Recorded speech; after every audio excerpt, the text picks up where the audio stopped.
Hey gang, welcome to another edition of Doc Schlock, where it's a review of the movie Night of the Dribbler.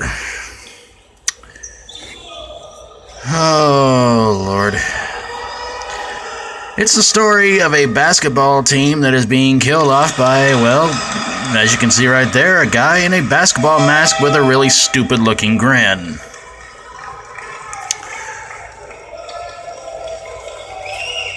The killer is basically going after a team called the Plumbers. I can hear you laughing already. As you can tell, this is not a very funny movie. Killing off members of a basketball team in which apparently he's killing off members of the team that are the team captains. Why? We'll get to that in a minute, if you're in any way interested. There's tons of suspects and everything like that. Everybody's thinking, maybe it's the janitor, maybe it's the goth girl that our main hero Stan likes.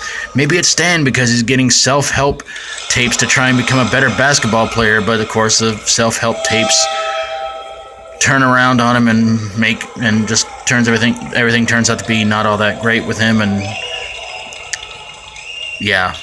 Or it could be the one guy in the movie. He plays about 3 or 4 different parts in the movie. Fred Travellina, God rest his soul, and I'm sorry he was ever in this movie.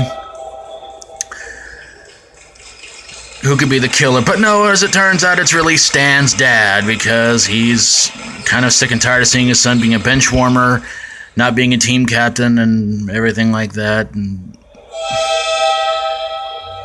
yeah, Stan's dad is the killer, in which his dad pretty much treats Stan like crap throughout the entire movie. Yeah. And he has this really annoying giggle. Why did this movie suck? This movie failed at being a horror comedy. It failed on trying to make you laugh. The kills in this movie were not even all that funny either. There were a lot of death scenes that you just sat there and went, even Jason Voorhees would think this is stupid. And again, Fred Travellina, God rest his soul, he's the guy who plays about 3 or 4 different parts in this movie, and sadly, none of them are funny. This movie is not funny. You got a team called the Plumbers, and they're on a big-time losing streak, and Stan, the bench warmer, is supposed to listen to motivational tapes to make him a better basketball player, and it backfires on him. There's supposed to be one-liners in the movie, and this movie was bad.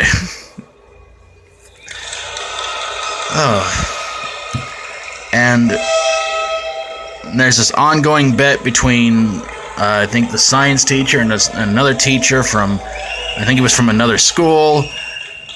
None of it made any sense. I mean, this whole movie was really, really, really unfunny.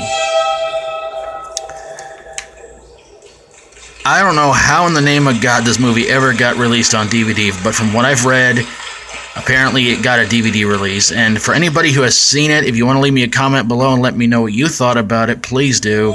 But quite honestly, I just did not like this movie. It starts off with our killer doing, looks like free throws, and it turns out he's not using a basketball, he's using a human head. Oh yeah, that's a good way to start off the movie, huh? Try to make you think it's gonna be scary, but it turns out it was crap. There's so many stupid, ridiculous kills in this movie, and it was a complete waste of time. And I hope you guys did not waste your time watching this movie, but again, if you have, let me know what you thought about it in the comments below. So that's going to do it for this edition of Doc Schlock reviewing Night of the Dribbler from the makers of Snuff and Zombie Nightmare. I saw Zombie Nightmare, and it was not much better than this, but I'd rather watch Zombie Nightmare than watch this piece of crap, honestly. Oh my goodness. If you like my videos, feel free to subscribe.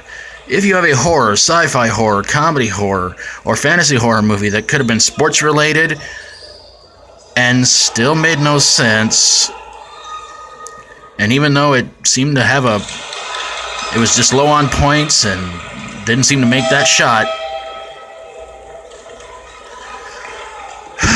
send it my way.